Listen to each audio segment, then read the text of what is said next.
사랑하는 예보배 성도 여러분, 오늘 토요일 새벽입니다. 오늘도 성도님들의 가정에 하나님의 은혜와 평강이 넘쳐나기를 주님의 이름으로 축원합니다. 토요일 우리가 쉴 수 있는 시간이다 이렇게 생각됩니다. 그러나 오늘 거룩한 성일을 예비하는 날입니다. 몸도 마음도 성결되이 준비하실 수 있기를 주님의 이름으로 부탁드립니다. 오늘 우리에게 주시는 말씀은 잠언 17장 24절의 말씀입니다. 지혜는 명철한 자 앞에 있거늘 미련한 자의 눈은 땅 끝에 두느니라. 다시 한번 봉독합니다. 지혜는 명철한 자 앞에 있거늘 미련한 자는 눈을 땅 끝에 두느니라. 오늘 저는 이 본문의 말씀을 통해서 당신 가까이에 문제의 해결함이 있습니다. 문제의 해결함, 답은 당신 가까이에 있습니다. 라는 주제로서 이 말씀을 나누려고 합니다. 세계적인 인간 생태학자 칼 필레먼은 1000명 넘는 70세 이상 사람들을 대상으로 이야기하면서 설문조사를 했답니다. 70세 이상입니다. 그리고 총 30가지 지혜의 정수를 뽑아 정리한 내가 알고 있는 걸 당신도 알게 된다면 이거예요. 그런 책을 썼습니다. 내가 알고 있는 걸 당신도 알았더라면 이라고 하는 그 제목의 책입니다. 이것을 펴내면서 행복은 오늘 그리고 여기 가까이에 있음을 말하고 있습니다. 좋은 것도 나쁜 것도 다 삶의 조각들이고 그 조각들이 맞춰져 온전한 삶이 만들어지는 거라고 말합니다. 그 삶은 무엇과도 바꿀 수 없고 그 희망은 지금 이곳에 자네가 만드는 거라고 말합니다. 불행한 게 뭐 있어? 오늘 이곳에 가능한 한 행복해지는 것이고 그것이 내가 할 일이라고 말합니다. 오늘 이곳은 가까이에 있다고 말합니다. 더 정확히 이야기하자면 현재 지금이라고 칼 필레머 교수는 인생 선배들에게서 듣게 됩니다. 그리고 묻습니다. 어떻게 살아야 행복해집니까? 하니까 이 선배들이 대답하기를 오늘 이곳에서 가능한 한 행복해지는 것, 그것이 지금 해야 할 일이다라고 말했답니다. 행복해지는 건 오늘 이곳에서 행복해지면 됩니다. 멀리 찾을 것도 없습니다. 멀리 찾는다면 절대로 나타나지 않는 게 행복이라 하는 것입니다.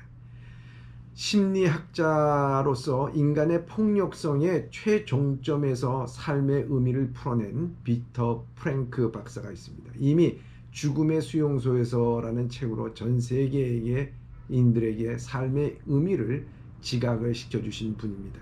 악명 높은 아우슈비츠 감옥에서 자기 실존에 대한 물음들과 그것을 찾기 위한 노력으로 폭력, 핍박, 죽음의 공포와 추위, 배고픔, 멸시를 극복하게 됩니다.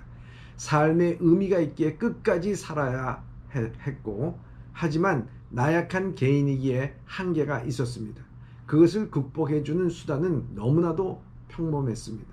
하루에 딱 5분 주어진 혼자만의 시간, 해가 넘어가는 모습, 주변의 나무들의 변화의 모습을 보면서 현재 당장 행복을 찾았습니다. 멀리 보지 않았습니다. 그는 지금 이 순간 자기가 살아야 될 이유를 분명히 알고 행복하기 위해서 애썼다고 하는 것입니다. 그래서 그는 가까이에 있는 행복을 찾는 가운데 그는 기뻐하고 즐거워하는 가운데 어느덧 그 모든 지옥과 같은 곳을 탈출할 수 있었다고 말합니다. 잠언의 지혜는 명철한 자 앞에 있거늘 미련한 자의 눈은 땅 끝에 두느니라. 이 말씀은 바로 당신의 답은 당신의 가까이 있고 행복은 가까이 있다는 것입니다. 그런데 미련한 자는 그 답을 먼 곳에서 찾는다는 거예요.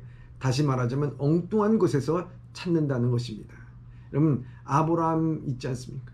아브라함이 하나님의 약속을 받았어요. 그래서 하늘의 뭇별과 같이 너희 자손이 참 번성하리라 이렇게 말씀을 주셨습니다. 또 그걸 믿었어요. 그런데 그 약속이 이루어지지 않습니다. 하루 이틀 1년 2년 지나감에 따라 너무 초조하고 힘들어하는 그 모습이 있었습니다. 그랬을 때 그는 그 문제를 해결하기 위해서 하나님이 여종 하갈을 우리에게 주신 것 아니냐. 먼 곳에서 그는 답을 찾으려고 했습니다. 그래서 이 하갈에게서 아들을 낳게 됩니다. 그러나 그것은 답이 아니었습니다. 하나님의 가장 가까운 곳에 답을 주셨습니다. 그것은 바로 아내 사라였습니다.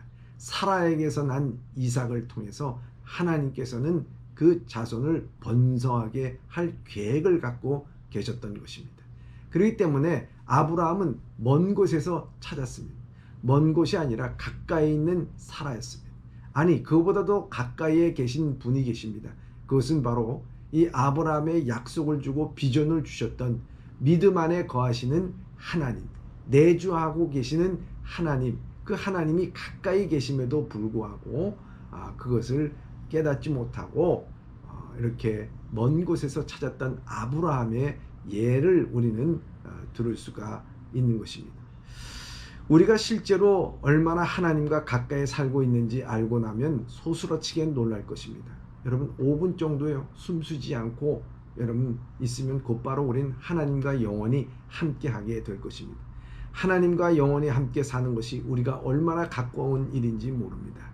하나님의 나라는 하나님이 다스리신 나라인데 예수님을 영접한 사람은 이미 하나님 다스림 속에 살고 있는 것입니다. 누가복음 17장 21절에 보면 여기 있다 저기 있다 못하리니 하나님의 나라는 너희 안에 있느니라 말씀하고 있습니다. 즉 하나님은 우리 안에 거하신다는 거죠. 우리가 사는 세상은 작은 컵이라 하고 하나님의 나라는 바다 같다고 비유한다면 세상이라고 하는 컵이 하나님 나라라는 바다 속에 잠겨 있는 것과 같다라는 것입니다. 우리가 이 세상에 살면서 동시에 하나님 나라 안에 있는 것입니다. 우리가 예수 그리스도를 영접했을 때 우리 안에 들어오신 것은 종교가 아니고 선한 행위도 아닙니다. 어떤 능력만도 아닙니다. 뛰어난 은사가 아니고 신비한 영적 지식도 아닙니다. 우리가 그리스도를 영접했을 때 우리 안에 들어와서 내주하신 분은 생명이신 그리스도 자신입니다. 우리는 심장 이식을 받은 사람입니다. 그래서 예수의 심장, 곧 새 심장으로 살아가는 사람들입니다. 복음 전도자 무디가 어느 날 정부 고관들의 장례식 설교를 부탁받았답니다. 어떻게 하면 가장 은혜스러운 장례식 설교를 할 수 있을까 고민하다가 예수님께서 장례식 설교를 어떻게 하셨는가 찾아보기로 하고 사복음서는 물론 성경 전체를 뒤졌으나 헛수고했답니다. 그러나 정작 중요한 한 가지 사실을 발견했답니다. 예수님께서 가셨던 장례식은 모두 다 뒤집어졌다는 것입니다. 죽은 자들이 다시 살아난 것입니다. 나인성 과부의 아들의 장례식 행렬이 찬양의 행렬이 됐고 회당장 야이로의 딸을 위한 통곡이 놀라움과 기쁨의 감격으로 변했고 죽은 지 4일이나 되어 썩어가던 나사로의 수족을 배로 도인 채 살아나오게 됩니다.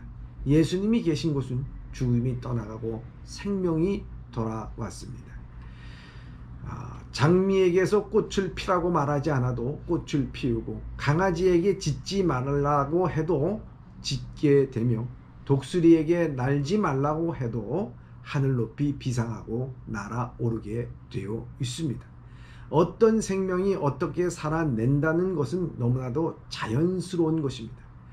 예수님을 영접한 우리가 하나님과 동행하는 것은 이처럼 너무나 자연스러운 일입니다. 예수님을 영접한 이들에게는 하나님은 결코 막연하신 분도 멀리 계신 분도 아닙니다. 생각보다 너무나 가까이 계신 분입니다. 매일 매순간 하나님과 친밀하게 동행하지 못하면 하나님 나라에서 하나님과 영원히 함께 살 수 없는 것입니다. 데살로니가 전서 5장 10절에 예수님께서 우리를 위하여 죽으사 우리로 하여금 깨어있든지 자든지 자기가 함께 살게 하려 하셨느니라 말씀하고 있습니다. 지혜자는 명철이 눈앞에 있습니다. 마찬가지로 이와 같이 답은 우리 가까이에 있습니다. 즉 당신 안에 내주하고 계신 하나님입니다. 지혜자는 그것을 압니다. 오늘도 멀리 돌아가지 마시고 가까이에 계신 하나님을 먼저 찾으십시오. 거기에 해결함이 있을 줄 믿습니다. 기도하겠습니다. 사랑의 하나님 아버지, 감사합니다. 오늘도 우리의 행복을 찾아서 또 우리의 문제를 찾아서 멀리 땅끝을 바라보는 것이 아니라 내 안에 계신 하나님을 바라보게 하여 주시고 내 가장 가까이 있는 내 가족을 생각하며 거기에 해답이 있음을 알고 깨닫고 살아가면서 오늘도 우리가 주님과 함께 동행하는 기쁨을 맛보게 하여 주시옵소서. 오늘도 우리와 함께 하신 하나님 앞에 감사를 드리며 이 모든 말씀 예수님의 이름으로 기도드리옵나이다. 아멘.